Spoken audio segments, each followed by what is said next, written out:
AI isn't just changing how we search the internet or write emails, it's quietly reshaping the world of work.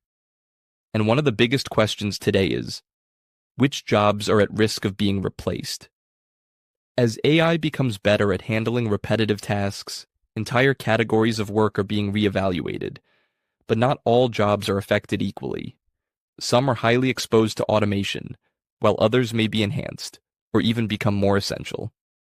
In this episode, we'll explore how AI is impacting different kinds of work, categorized by skill rather than job title. We'll take a close look at which roles are most vulnerable, why entry-level jobs are under pressure, and how broader demographic trends play into the story. We'll also look ahead at the opportunities AI may unlock in the years to come. Let's start with a basic but important distinction. One of the biggest misconceptions about AI and jobs is that it's an all-or-nothing scenario. But the reality is more nuanced. Most jobs are made up of many different tasks. Some are repetitive and structured. Others involve creativity, collaboration, or physical dexterity. AI is best at automating the routine parts, not the entire job. So instead of asking, "Will AI take my job?" a more useful question might be, which parts of my job are most likely to be automated? To answer that, it helps to look at the 5 major types of work based on skill. Let's walk through each type, starting with the most vulnerable. First, we have jobs that involve structured, rule-based thinking, things like data entry, claims processing, or reviewing standardized forms. These are often called routine cognitive work. For example, someone working in health insurance might spend their day verifying policy information and inputting it into a database. Today, AI can scan documents, extract data, and make simple decisions almost instantly. For jobs like these, AI doesn't just help, it can fully replace the task. These jobs are vanishing fast, and in many cases, without much public attention. Next are routine manual jobs, physical work that follows a predictable pattern. Think about food prep, warehouse stocking, or basic assembly line tasks. These roles have already seen some automation over the years, but now we're entering a new phase. In some fast food kitchens, robotic arms now flip burgers, drop fries, and plate items with precision. No training required, no breaks, no sick days.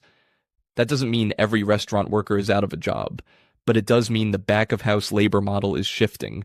The more repetitive and standardized the task, the easier it is for AI or robots to take over. Now let's shift to a category that's not going away, but is changing fast. These are non-routine cognitive jobs, roles that involve creativity, logic, and decision-making. Think software engineers, writers, marketers, or analysts. AI isn't replacing these professionals. It's transforming how they work. A programmer today might use GitHub Copilot to draft code, saving hours on routine functions. A financial analyst might use AI to summarize earnings calls or flag unusual activity in real time. What used to be manual is now assisted. These jobs still require human oversight, but the work is faster and often more strategic. That creates a key shift. As these jobs become more efficient, it might take fewer people to do the same work. But that can go one of 2 ways. Companies might cut headcount, or they might keep teams the same and shift their focus to higher impact tasks. Put simply, AI could shrink teams, or it could free people up to do deeper, more valuable work. Either way, these roles are moving up the value chain. Next are jobs that are hands-on, unpredictable, and physical, also known as non-routine manual work. These include electricians, plumbers, HVAC technicians, and skilled nurses. They work in messy, real-world environments where conditions change constantly, and that's something AI still struggles with. For example, an electrician might get called to a home where an outlet keeps shorting out. They'll have to investigate the wiring, navigate tight crawl spaces, make safety decisions, and explain the fix to the homeowner. That blend of technical know-how, physical mobility, and judgment just isn't something you can automate easily, though AI-powered tools might assist with diagnostics, route planning, or job documentation along the way. These roles are in high demand and likely to remain that way. Finally, there are jobs where the human element is the most important part, sometimes called emotional and social work. Teachers, therapists, counselors, home health aides. These professionals build trust, respond to emotions, and form relationships that machines can't replicate. Picture a preschool teacher guiding a nervous 4-year-old through their first day of school. No AI can understand the subtle cues, offer reassurance, or connect in the way a trusted adult can. Even the best learning software or chatbot isn't going to replace that bond. These roles require emotional intelligence, real-time judgment, and cultural awareness, all things that remain deeply human. So that's the landscape. But to understand where things are headed, we need to look at two broader forces shaping the future of work. The first is what's happening to entry-level jobs. The second is the long-term demographic shift in the labor force. Let's start with entry-level jobs. These roles have always been a gateway where people gain experience, learn soft skills, and begin to climb the ladder. They're how you build a resume, get mentorship, and learn how the working world operates. But here's the challenge. Many of these jobs also happen to fall into the routine categories we talked about earlier, like customer service, data processing, and administrative support. That puts them squarely in AI's crosshairs, and the impact is already showing. In 2024, hiring for new college grads in the US dropped by more than 6%, the biggest decline in years, according to the National Association of Colleges and Employers. Some companies have frozen entry-level hiring entirely. IBM, for example, announced plans to pause hiring for thousands of roles that it expects to automate with AI. Even roles like junior copywriter, paralegal, or entry-level software tester, once seen as stepping stones, are now being partially absorbed by large language models and AI-powered tools. If those entry points vanish, we risk creating a bottleneck in the workforce. You can't promote talent that never had a chance to get started. And long-term, that could mean fewer managers, fewer skilled specialists, and slower growth in human capital. The solution may be to rethink how we develop early career talent.